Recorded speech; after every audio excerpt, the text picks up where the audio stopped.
Olá, alunos e alunas da Rede Municipal de Ensino de Belo Jardim. Mais uma vez aqui, eu, professor Heraldo Cunha, para mais uma aula de língua portuguesa para o 9º ano e a 4ª fase de EJA. O tema, o conteúdo da nossa aula de hoje é o gênero textual, texto teatral. Então vamos hoje estudar o texto teatral. A história do teatro remonta desde a Grécia Antiga, no século V a.C., na qual a representação teatral era concebida como a principal atividade artística. Encenavam-se peças, em especial as tragédias, cujo intuito era conduzir os espectadores à catarse. O que é catarse? É uma espécie de purificação da alma, dada pela liberação das emoções. E aqui abaixo, para ter uma ideia de como eram os teatros na Grécia Antiga, temos aí uma arena grega de teatro na cidade de Atenas, lá na Grécia. Aí são as ruínas, né? Existem lá essas ruínas dessa antiga arena de teatro até hoje. Com o passar do tempo, novas modalidades foram se incorporando ao gênero dramático, tais como a comédia. São representações que têm como tema fatos circunstanciais e corriqueiros, tendo pessoas pertencentes às classes populares como personagens. Abaixo aí nós temos uma cena do espetáculo A Comédia dos Erros. Temos também o Auto, uma peça curta e de cunho religioso, cuja temática liga-se a entidades abstratas como amor, hipocrisia, bondade, virtude, dentre outras. A farsa, que é voltada para a sátira dos costumes locais, sociais. Então, a concepção catártica foi se esvaindo, cedendo lugar para a denúncia de injustiças sociais, reflexões filosóficas sobre fatos cotidianos, entre outros. Abaixo nós temos aí exemplo de um auto e de uma farsa, né? São representações de imagens de uma cena, aí a primeira cena da peça Auto da Alma. E a segunda imagem é uma cena da peça A Farsa da Boa Preguiça. Como usuários da língua portuguesa em diferentes situações comunicativas, ora somos emissores, ora receptores, né? Nós emitimos e recebemos. Assim, com base nessa realidade, sempre afirmamos que tais circunstâncias se materializam naquilo que chamamos de gêneros textuais. Quando lemos ou assistimos a uma peça teatral, nos tornamos seres coadjuvantes dessas circunstâncias de comunicação. Portanto, é importante conhecermos as características linguísticas que demarcam a linguagem teatral. Ao estabelecermos familiaridade com o texto dramatizado, percebemos que ele se assemelha ao narrativo, ao texto narrativo, no tocante a vários aspectos, tais como os personagens, o enredo, o tempo, o espaço. Então, o texto teatral ele se assemelha ao texto narrativo, em vários aspectos, esses aí e muitos outros, mas há uma diferença entre os dois. Entretanto, as diferenças também se acentuam, visto que no texto teatral, a interação entre os interlocutores é estabelecida por meio da própria representação, ora manifestada pelo discurso direto. Tal fato condiciona-se à ausência do próprio narrador, pois é mediante a desenvoltura dos próprios personagens que o enredo é paulatinamente retratado. Então essa é a diferença principal entre o texto teatral e o texto narrativo, porque não há a presença do narrador, né? Essa interação entre os interlocutores é estabelecida por meio da própria representação dos atores, né? A desenvoltura, a postura, os personagens aqui vão, com suas ações, contando a história. Outra característica está na atribuição dada ao conflito, que é um elemento primordial no gênero em questão. Em meio ao desenrolar do diálogo, cria-se uma situação conflituosa, caracterizada por uma oposição e uma luta de vontades entre os personagens, condicionando a plateia, que é o leitor, a criar uma expectativa em relação aos fatos presenciados ou lidos, né? Se você está assistindo a uma peça teatral ou se você está lendo um texto teatral, um texto escrito para uma encenação teatral.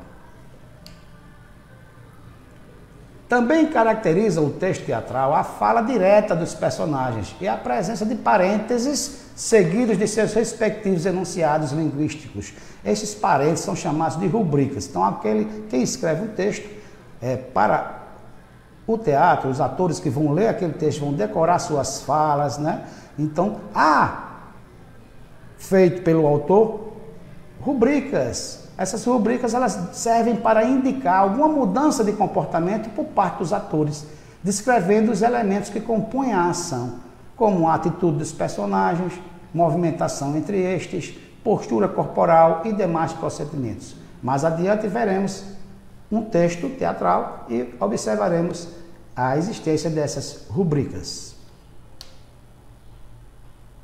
O texto segue os mesmos padrões do narrativo, isto é, o diálogo é retratado por meio de sinais de pontuação e são colocados travessões para indicar a mudança da fala dos personagens. Existem outros elementos que auxiliam também na composição do gênero, como a música, a arquitetura, a pintura, a arte indumentária, que é o figurino, são as roupas usadas pelos atores, iluminação, o mobiliário, né, os móveis usados na representação, maquiagem, sonoplastia e contra-regra. Contra-regra são os profissionais que atuam nos bastidores do teatro, auxiliando os atores. A dramaturgia é o nome utilizado para as representações teatrais. Então, as representações teatrais nós chamamos de dramaturgia. E os dramaturgos são aqueles que escrevem os textos para serem encenados por atores, né? Então, uma peça dramatúrgica é uma peça teatral.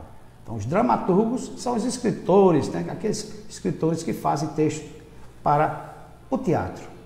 Os textos teatrais são geralmente divididos em atos e cenas, apresentam diálogos e ausência de narrador. Então, vamos estudar os elementos da linguagem teatral. Em cada encenação teatral, podemos considerar alguns elementos essenciais. O tempo é classificado de três maneiras, segundo a função que exercem. Há o tempo real, em que decorre a narrativa. Há o tempo dramático, que é o tempo em que acontecem os fatos da narrativa. E há o tempo da escrita, ou seja, quando a obra foi produzida. Nesse sentido, a obra teatral pode ter sido escrita no século XX, que é o tempo da escrita, mas abordaram fatos do século XVII. Então, seria o tempo dramático. O espaço corresponde ao local ou locais em que decorrem os fatos. Nesse caso, podemos considerar o espaço real, que é o espaço cênico, né? Ali é o teatro, ali o tablado do teatro. E o espaço psicológico. Assim, o real seria o espaço físico que se desenvolvem os fatos. Por exemplo, uma igreja, uma casa noturna, uma praça. Já o espaço psicológico refere-se aos pensamentos dos personagens que envolvem a trama. Os personagens são as pessoas que envolvem a história, podendo ser protagonistas, que são os personagens principais, ou coadjuvantes, que são os personagens secundários. Além disso, há os figurantes, né? São aquelas pessoas, aqueles atores, aqueles personagens que possuem um papel terciário, ou seja, somente aparecem para preencher uma lacuna no espaço. Por exemplo, as pessoas que estão sentadas num restaurante, porém não participam da encenação. É só para compor, né, aquele cenário, para compor aquela peça ali. Então, há os figurantes. Então, nós vemos isso bastante, tanto no teatro como em filmes. A plateia. Nós estamos ali no teatro, sentados, assistindo a uma peça teatral, né? Quando ocorrem essas dramatizações teatrais, há sempre uma plateia, lógico. Ou seja, o público que assiste à peça. Observe que os interlocutores são um dos elementos fundamentais da linguagem teatral. E o cenário? O cenário corresponde ao conjunto de elementos que transformam o espaço que acontecerá a representação. Por exemplo, a cozinha de uma casa, a rua, a igreja. As pessoas especialistas em cenografia são os cenógrafos. Os cenógrafos, eles constroem no teatro, no local onde será apresentada aquela peça, né? A história será representada pelos atores, então eles constroem todo o mobiliário, a fachada pode ser de uma casa, de uma rua, de uma igreja, então, tudo é construído pelos cenógrafos. São as pessoas especialistas em cenografia. O figurino são as indumentárias, são as vestimentas utilizadas pelas personagens em determinadas cenas. Os figurinistas são especialistas em compor os figurinos dos artistas envolvidos. Por isso, os figurinistas estudam a história da trama, os quais possuem muitos conhecimentos históricos e culturais. Isso porque eles precisam conhecer os elementos da moda no tempo da peça. Por exemplo, numa peça que o tempo dramático é o século XIX, então ele tem que estudar lá como eram as vestimentas das pessoas que viviam naquele século, para compor, né? Produzir os figurinos que serão usados pelos atores. A iluminação, como parte do cenário, tem-se a iluminação cênica, a iluminação daquela cena. É um elemento essencial realizado pelos produtores, que são os iluminadores responsáveis por projetarem as luzes nos espaços e nas personagens, além de criarem efeitos de luz, desde contraste de luz e sombra. Então, a iluminação é um elemento da linguagem teatral muito importante. E a sonoplastia, o som, né, que além da iluminação, as encenações teatrais envolvem a sonoplastia, ou seja, o uso de sons, seja uma música, um ruído, as falas, dentre outros. O sonorizador ou sonoplasta é a pessoa responsável pela sonoplastia cênica. Ele fica lá comandando as mesas de som, né, com música, com qualquer tipo de som que seja interessante para o desenvolvimento da peça. Vamos falar agora sobre um grande dramaturgo nordestino, já falecido, infelizmente não está mais entre nós, que é o nosso querido e saudoso Ariano Suassuna. Você já deve ter ouvido falar em Ariano Suassuna. Ariano Suassuna, ele nasceu em 1927 e faleceu em 2014. Ele era paraibano, de nascimento, mas desenvolveu toda a sua vida profissional e artística, maior parte no Recife, não é? A nossa capital pernambucana. Ele foi um escritor brasileiro, ele foi dramaturgo, ele foi poeta. O Alto da Compadecida, sua obra-prima, foi adaptada para a televisão e para o cinema. Se lembram? Vocês devem ter assistido já o Alto da Compadecida, já devem ter ouvido falar. Sua obra reúne, além da capacidade imaginativa, seus conhecimentos sobre o folclore nordestino. Ele era apaixonado por nossa cultura nordestina. Ele foi um poeta, foi romancista, ensaísta, dramaturgo, olha aí, ó. Dramaturgo, ele foi um escritor de teatro também.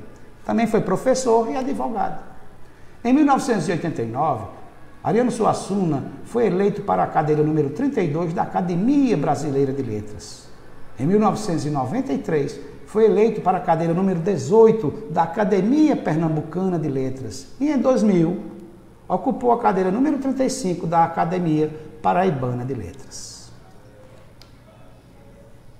Então, vejamos as obras para o teatro, a dramaturgia, né, desenvolvida por Ariano Suassuna. Vejam as obras que ele escreveu para o teatro. Uma Mulher Vestida de Sol, de 1947. Cantam as Harpas de Sião ou Desertor de Princesa, 1948. Os Homens de Barro, 1949. Alto de João da Cruz, 1950. Torturas de um Coração, 1950.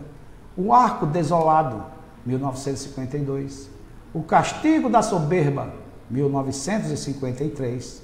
O Rico Avarento, 1954. E olha aí, ó, O Alto da Compadecida, que foi uma obra escrita em 1955. O Casamento Suspeitoso, 1957.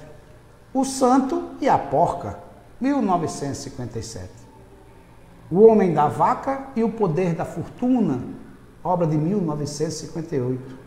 A Pena e a Lei, 1959.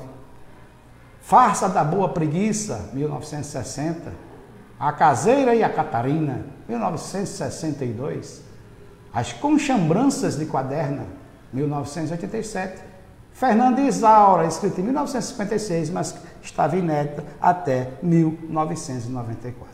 Então, aí as obras para o teatro do grande dramaturgo pernambucano, paraibano, como queiram chamá-lo, Ariano Suassuna. Então vejamos agora, como exemplo, fragmentos de uma peça teatral bastante conhecida pelo público em geral, intitulada O Alto da Compadecida, né? De Ariano Suassuna. Sua peça talvez mais famosa, porque ela foi adaptada para a televisão, por uma grande emissora de televisão brasileira, primeiro como uma série, uma minissérie, e depois foi adaptada para um filme, né? Passou nos cinemas e continua passando na televisão até hoje. O Alto da Compadecida. Observem a ocorrência do discurso direto, que é uma característica do gênero texto teatral, na fala dos personagens. Já vai aparecer os travessões, sinais de pontuação. Ele é muito utilizado os travessões para indicar o discurso direto, a fala dos personagens. E a aparição de rubricas que eu falei lá atrás, as rubricas que vão aparecer entre parênteses, que são informações cuja função é nortear o comportamento dos atores. Os atores vão ler, então tem uma rubrica lá, ele vai saber como se portar, como fazer aquela interpretação, como é que deve ser a sua postura naquela fala. Então aqui abaixo nós temos uma cena de O Alto da Compadecida, com Fernanda Montenegro e Maurício Gonçalves. Fernanda Montenegro fez o papel da mãe de Jesus, né, Maria, e Maurício Gonçalves fez o próprio Jesus na peça que ele é chamado de Emanuel. Então vamos lá, vamos começar um texto, um fragmento do Alto da Compadecida, conforme foi escrito por Ariano Suassuna. João Grilo, olha aqui a rubrica aparecendo aí entre parênteses, ó, chamando o patrão à parte. Então o ator que vai interpretar, quem for interpretar João Grilo sabe que nessa cena aí ele está chamando o patrão à parte, ele vai se comportar, né? Vai ter essa postura de acordo com essa informação da rubrica. Olha aí a presença dos travessões indicando a fala do personagem no discurso direto. Se me dessem carta branca, eu enterrava o cachorro. Padeiro, tem a carta. João Grilo, posso gastar o que quiser? Padeiro, pode. E a mulher entra na cena. O que é que vocês estão combinando aí? Então vejam aí um fragmento do texto Alto da Compadecida, indicando todos esses elementos que eu falei, que são característicos da linguagem teatral. A rubrica, né? As informações ali entre parênteses, que vão nortear o comportamento dos atores, e a própria fala do ator sendo registrada ali no discurso direto e pela indicação dos travessões. Sigamos com o texto. João Grilo, estou dizendo que se é desse jeito, vai ser difícil cumprir o testamento do cachorro, na parte do dinheiro que ele deixou para o padre e para o sacristão. Aí o sacristão, que é isso? Cachorro com testamento? Observem que na obra original de Ariano Suassuna é o sacristão e o padre.